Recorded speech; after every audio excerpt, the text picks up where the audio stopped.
This is lab number 2, Distance versus Displacement. This lab was designed to help students understand the difference between the distance an object has traveled and its displacement.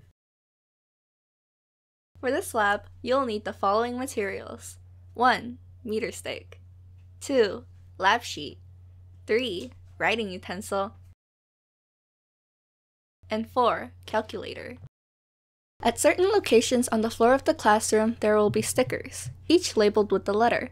Students will take a series of 7 walks as directed by their lab sheet. The sheet will tell students to travel from letter to letter, measuring the distance between each letter as they go. The students will be given a chart with the layout of the letters as they are in the room, though without the distance between the points given.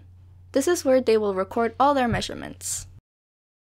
Once the students are finished with each walk, they will need to find the total distance traveled. The students will then calculate their displacement, the shortest path from the starting point to the end point. The students can figure out the displacement through the Pythagorean theorem. The students will create a right triangle based on the layout of their walk and solve for each triangle's hypotenuse, which is the displacement.